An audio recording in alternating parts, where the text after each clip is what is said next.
Class 10 Chapter 1 Real Number. Example 4. Find the SCF and LCM of 672 and 120 using the prime factorization method. हमें क्या करना है, SCF और LCM इन numbers का निकालना है प्राइम फैक्टराइजेशन मेथड से, मतलब दोनों में प्राइम फैक्टराइजेशन मेथड का यूज़ करेंगे हम। तो सबसे पहले हम निकालते हैं LCM। LCM में हम क्या करते हैं, इन सब नंबर्स को हम एक साथ लेते हैं, 672 एंड 120। तो सबसे पहले हम इसको 2 से करते हैं। 2 3 जा 6, 2 3 जा 6, 2 6 जा 12, 2 6 जा 12 और 0। फिर 2 से करेंगे, 3 एज इट इज़ रहेगा, 2 1 जा 2, 1 बचा यहाँ पे, 2 8 जा 16, 2 3 जा 6 और 0। फिर 2 से चलाएंगे, 3 अभी एज इट इज़ रहेगा, 2 9 जा 18, 2 1 जा 2 और 2 यहाँ पे 1 बचा, 2 5 जा 10। फिर 3 1 जा 3, 3 3 जा 9 और 3 5 जा 15। फिर यहाँ पे 3 से 3 1 जा 3, फिर 5 हमारे पास एज इट इज़ रहेगा, फिर 5 1 जा 5, 5 1 जा 5 और यहाँ तो 1 1 है और 5 1 जा 5 ऐसे रहेगा, ठीक है। इसके बाद हमें क्या करना है, 2 हमारे पास कितने टाइम है, 2 इंटू 2 इंटू 2, मतलब 3 टाइम्स हमारे पास है। तो 2 हमारे पास 3 टाइम है और 3 हमारे पास कितने टाइम्स है, 2 टाइम्स और इंटू 5 कर दिया।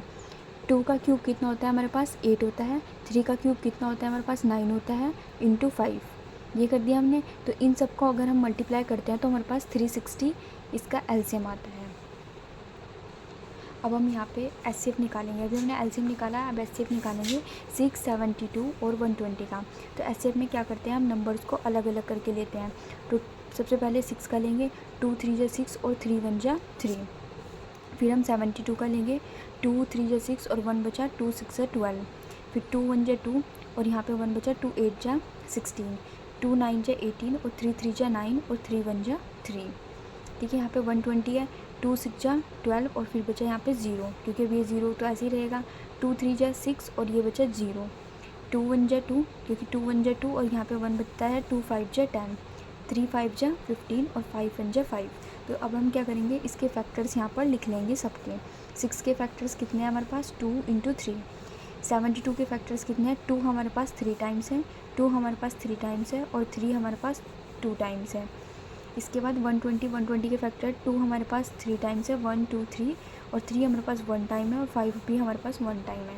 इसके बाद एचसीएफ में हम क्या चेक करते हैं, हमारे पास कॉमन होनी चाहिए, टर्म्स हमारे पास कॉमन होनी चाहिए। तो हमारे पास 2 यहाँ पर कॉमन है सब में, मतलब तीनों में कॉमन का मतलब है तीनों में वो टर्म आनी चाहिए, नंबर आना चाहिए।